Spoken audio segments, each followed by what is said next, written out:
તો માણસ તરીકે જન્મ્યા છીએ અને માણસ તરીકે મરીએ તો ચોક્કસપણે બીજો અવતાર માણસનો મળે.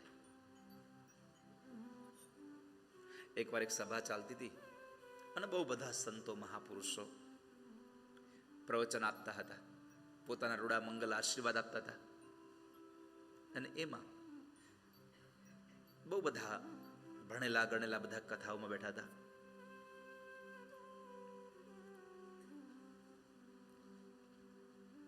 તો મહારાજજી પ્રવચન કરતા કરતા એવું બોલ્યા કે વાલા વૈષ્ણવો, સારા કામ કરજો. આ વખતે ભગવાને આપણને માણસ બનાવ્યા છે. જો બીજી યોનિમાં જન્મ મળશે તો દુખી દુખી થઈ જશું હો. માટે માણસ બનીને આવ્યા છીએ, સારા કામ કરજો. નકર બીજી યોનિમાં જન્મવું પડશે તો દુઃખ થશે.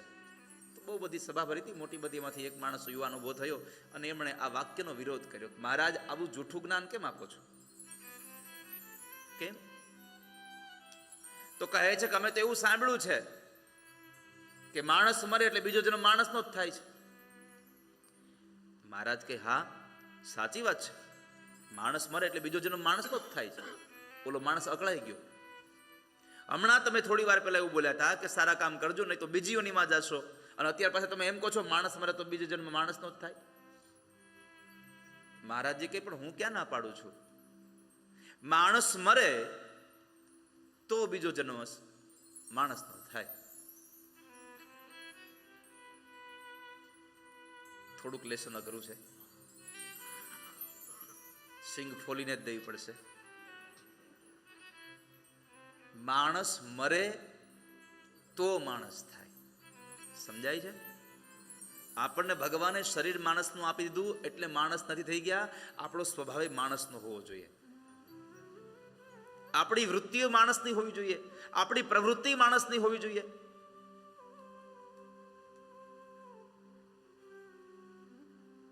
નહીં તો તમે સાંભળ્યું હશે ક્યારેક ક્યારેક કોઈક માણસને કહેતા હોઈએ છે, એ ભાઈ માણા થાને. નથી કહેતા આપણે માણસ થાને? તો શું એ માણસ નથી?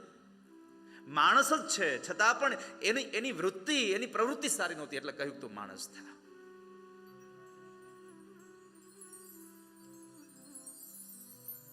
તો આપણને માણસ બનાવે ને સંસારના ભયમાંથી મુક્ત કરાવે. સંસાર ભય નાશન. સંસારમાં મૃત્યુનો ભય છૂટી જાય.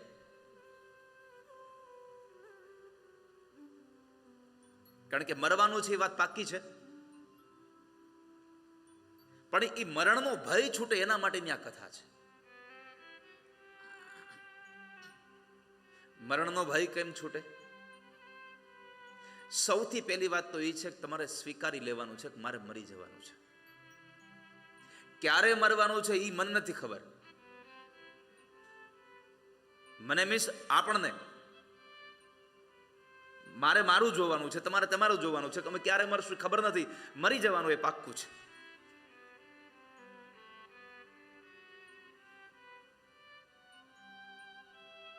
દુનિયામાં આવ્યા છીએ તો જવાના છે એ નિશ્ચિત છે.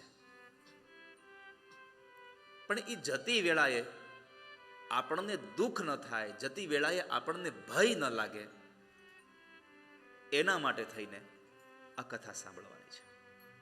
એના માટે ભગવાનના ગુણાનુવાદ સાંભળવાના છે. અને એના માટે તૈયારી અગાઉ જ કરવી પડે. દિવાળીએ ખેતરમાં કપાસ ઉતારવા જવો હોય, દિવાળીએ ખેતરમાં શીંગ લેવા જવી હોય, તો અષાઢ મહિનામાં કે જે જેઠ મહિનામાં વરસાદ થાય ત્યારે ખેતરમાં વાવવું પડે. વાવણી કર્યા વગર તમે દિવાળીએ પછી તમે કપાસ ઉતારવા જાઓ તો ત્યાં ધૂળના ઢેફા જો, બીજું કઈ ન હોય. અગાઉ તમારે વાવણી કરવા જવું પડે છે. આપણે ખેડૂતના સંતાનો છે એટલે ખબર છે કે વાવણી કર્યા વગર કઈ ઉગે નહીં.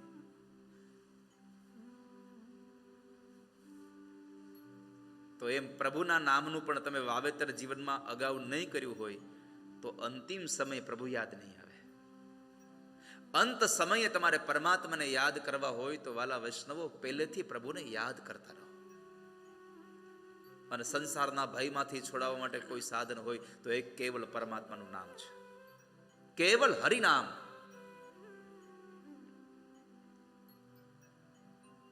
દુઃખી થાય છે કે છેલ્લે જ્યારે મરવાનો વારો આવે ને ત્યારે આપણને ભગવાન ઓછા યાદ આવે, તો દીકરા દીકરીઓ દીકરાના દીકરા યાદ આવે. એને લઈ આવો ને ઘડીક મારે રમાડવા છે. આખી જિંદગી તો તે રમાડ્યા, થોડીક વાર હવે રામનું નામ લે, પણ અંત સમયે રામ યાદ ના આવે એનું કારણ છે કે આપણે જિંદગીભર ભગવાનને યાદ નથી કર્યા. આખી જિંદગી સવારમાંથી લઈ કમાવા વયા ગયા, બપોર પછી આવીને છોકરાને ફરવા લઈ ગયા, સાંજે સુઈ ગયા.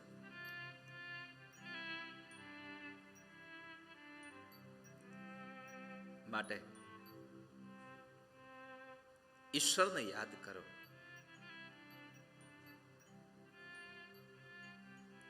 પ્રભુને યાદ કરશો તો અંતિમ સમય તમને યાદ આવશે.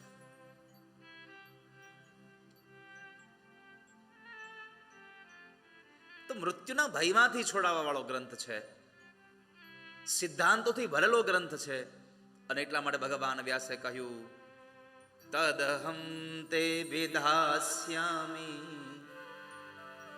સાવધાન તયા શૃણુ. સાંભળો. કેવી રીતે? સાવધાન થઈને. સાવધાન બની જાઓ. કથામાં જઈએ તો સાવધાન રહીએ કે એક શબ્દ પણ જતો ન રહે. આપણો અહીંયા આવેલો સમય વ્યર્થ ન વયો જાય, એના માટે સાવધાન રહીએ.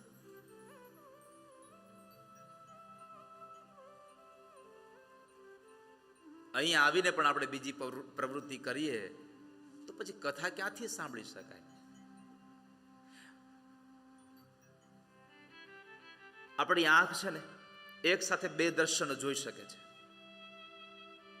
આપણા કાન છે ને એક સાથે બે વાતને સાંભળી શકે છે. આપણા હાથ છે તો એક સાથે બે કામ કરી શકે છે. આ મન એક એવું છે, એ એક જ વિચાર કરી શકે, બે વિચાર ન કરી શકે. મન એક જ વિચાર કરી શકે, એને બે વિચાર ન કરી શકે. હવે તમને થશે કે તો કરવાનું શું? અહીંયા આવો ત્યારે બધા જ વિચારોને વિશ્રામ આપી દઈ અને કેવલ પ્રભુની કથા સાંભળવી, મન અહીંયા રાખવું. કારણ કે જે માણસ મનથી અહીંયા ન હોય ને એ સૂતેલો ગણાય.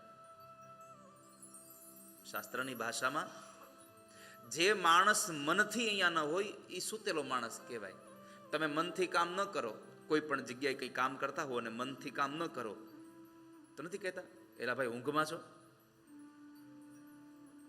ઊંઘમાં ન હોઈએ, જાગતા જ હોઈએ, પણ એ આપણું મન જ્યારે અહીંયા ન હોય ત્યારે આપણે ઊંઘમાં છીએ. અને જે માણસનું મન અહીંયા ન હોય એ માણસ સૂઈ ગયો છે. અને જે માણસ સૂઈ ગયો છે, કથાનો નિયમ છે, દેવી ભાગવત એમ કહે છે કે જે માણસ કથામાં આવીને હોઈ જાય એ બીજા જન્મમાં સાપ બને. સ્નેક, એમાં તો અજગર લખ્યું છે.